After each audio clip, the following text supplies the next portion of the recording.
a Rádio CBN, a rádio que toca notícia, e também no youtube.com/CBN Amazônia. E agora vamos conversar com o Rômulo Pinheiro, ele que tem acompanhado Tatiane Lobato nessas entrevistas. Boa tarde, Rômulo. Mais uma vez, seja sempre bem-vindo aqui à Rádio CBN. Boa tarde, Rômulo.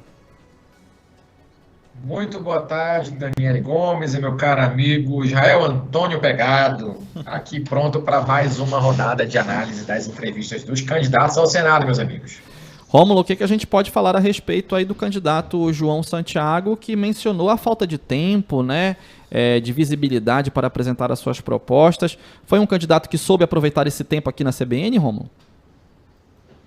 Pois é, meus amigos, deixa eu até falar uma coisa para vocês, porque, na verdade, o candidato, ele foi claramente, e foi expresso, né, nas suas falas, ao dizer que representava uma política de radicalismo. E eu estou colocando aqui as palavras do próprio candidato, viu? Ele mesmo expressou que era uma campanha que baseava-se nesse pressuposto de radicalismo e que ia lutar para tentar modificar todo um status quo vigente. E a gente entende a proposta do candidato, a proposta ideológica do partido em si, e acaba que as perguntas que se fazem nesse sentido não tem um efeito muito prático na questão de informar o eleitor, pois então que seria difícil a viabilidade dessas propostas dentro do contexto político em que vivemos. Resumidamente, Israel e Daniele, as perguntas foram feitas e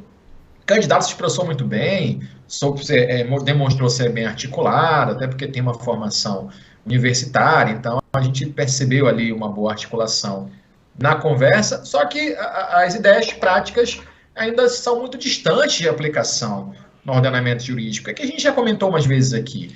A proposta de projetos, elas esbarram em duas circunstâncias principais, que são as circunstâncias envolvendo os eventuais obstáculos políticos, ou seja, de composição política dentro dessas câmaras, nesse caso aqui do Senado, dessa casa legislativa, e também tem um outro obstáculo jurídico.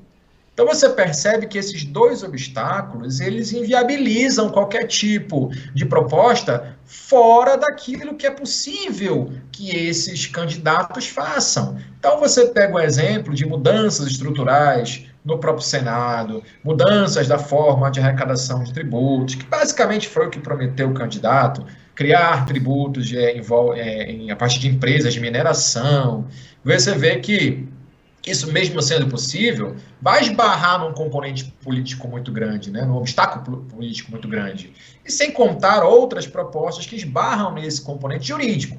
Então você vê que a ideia do candidato é mostrar um posicionamento à esquerda, e ele mesmo definiu como radical, mas isso não tem como, é inviável a aplicação desses entendimentos, desse pensamento no ordenamento jurídico atual. A gente conhece, sabe que o candidato se esforçou para expressar esse ponto de vista, até que ele acredita ideologicamente que tenha sucesso, muito embora aqui na vida prática, aqui em Brasília principalmente, é como a gente sempre comenta, né? O mais bobo aqui, ele troca de meia sem tirar o sapato. Então, essas ideias aqui em Brasília não dariam certo desde o início, meus amigos. Não, e sem falar uma coisa, né, Rômulo, que o radicalismo implica numa outra questão que também é substancial para que você faça política, né? Você saber negociar, você saber conversar com os outros, você trazer pessoas para aquela sua proposta, para que comprem aquela sua proposta, porque não adianta você ter uma boa proposta, né, se você não conseguir fazer o jogo político ali dentro do Senado, né, nacional, senão realmente não vai para frente, não tem jeito, você tem que cooptar ali. E para isso você precisa realmente conversar, você precisa ter esse tipo de comportamento que a gente tem realmente, que a gente observa que as pessoas que estão na ala mais radical, seja da direita, seja da esquerda, têm realmente dificuldade. Exato, Dani. Você tocou num ponto muito importante, porque sem esse senso prático das coisas, tanto o radicalismo de esquerda ou de direita, nós beiramos aqui a discutir utopias, a discutir ideias meramente sem viabilidade, e se perde um tempo considerável, tanto do eleitor, quanto daquele que ainda, sendo eleitor, está indeciso, né, que vota, ou seja, não há. E esses próprios candidatos, eu acredito até, e partindo do pressuposto da boa-fé, Daniel, que eles têm de fato essa intenção de mudar, de chegar lá e mudar a ordem das coisas, mas isso não se constrói sozinho. A república, como já dizia, ou alguns autores mencionam, né, e vou pegar aqui emprestado essas informações, de que a república não é feita de heróis. A república é feita de composição de pessoas, ou seja, o ordenamento jurídico, a ordem democrática, ela é feita de conversas, de articulações, não no sentido pejorativo, mas sim de composições de ideais. É um órgão colegiado, ou seja, tem 81 pessoas lá que serão necessárias para compor políticas públicas, para compor acordos, para fomentar políticas públicas para o Estado, neste caso, o Senado Federal. Então, você precisa necessariamente participar de um jogo, no melhor sentido da palavra, em que você precisa jogar com as regras que existem no sistema. E lógico, essas regras podem ser alteradas, mas nada que se imponha uma revisão de imediato, já que não vai haver consenso dos demais e muito menos do restante do Congresso Nacional. Então faltou aí talvez ao candidato uma proposta mais prática, tendo em vista que essas ideias elas seriam facilmente derrubadas aqui na capital federal. Rômulo, a gente tem acompanhado esse cenário de polarização, né, política no Brasil já há alguns anos, né, com posições radicais, extremas de direita e de esquerda, como a gente pode acompanhar, inclusive são assumidas pelos candidatos, né? Da mesma maneira que tivemos o candidato João Santiago, tivemos logo um dos primeiros entrevistados, o candidato Márcio Sabá também, assumindo a sua posição de maneira bem clara, a sua posição ideológica, para ficar bem explícito para quem está nos ouvindo.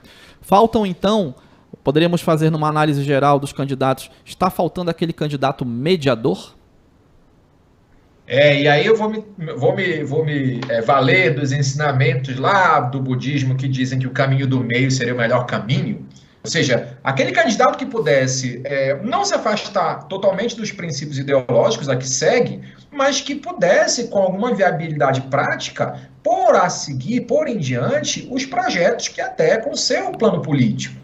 Então você vê, por exemplo, políticas que são muito caras ao conservadorismo, as políticas de costumes, né, as questões de costumes em geral, ou as questões sociais que são muito caras ao projeto de esquerda. Então, falta esse candidato que tem essa capacidade de articulação e, novamente, articulação no sentido de congregação, né, para tentar compor acordos que possam levar esses projetos à frente. Não esqueçam, Daniel Gomes e Israel Pegado, que o Senado é uma das casas legislativas, o sistema é bicameral, então aquilo que é feito no Senado ainda vai até a Câmara, e a Câmara pode autorizar, pode modificar eventualmente algum projeto do Senado, e isso depois retorna ao Senado, caso haja essa modificação. Então é um grupamento enorme de pessoas. Lá na Câmara tem 513 pessoas que vão analisar esses projetos. Então é muito difícil a gente manter uma ideia puramente utópica de que o que eu penso como projeto de Brasil passa unicamente pela minha ação individual e que não vai servir de deliberação com os demais. Talvez isso falte para algum candidato, essa viabilidade prática, com sim o apoio ideológico de cada um não vai abrir mão de sua ideologia, mas sim é necessário que haja algum projeto prático de implementação dessas ideias que vão fomentar as políticas públicas para o Estado do Pará, que tanto precisa desse suporte. Obrigado, então, Rômulo Pinheiro, participando conosco logo na abertura desse Tarde de Notícias, fazendo aquela análise sobre o candidato entrevistado de cada dia nessa sequência que estamos fazendo aqui de entrevistas com os candidatos ao Senado Federal pelo Estado do Pará. Muito obrigado, Rômulo, mais uma vez, um grande abraço. Até mais, Rômulo. Forte abraço, até amanhã. Tchau. 2h49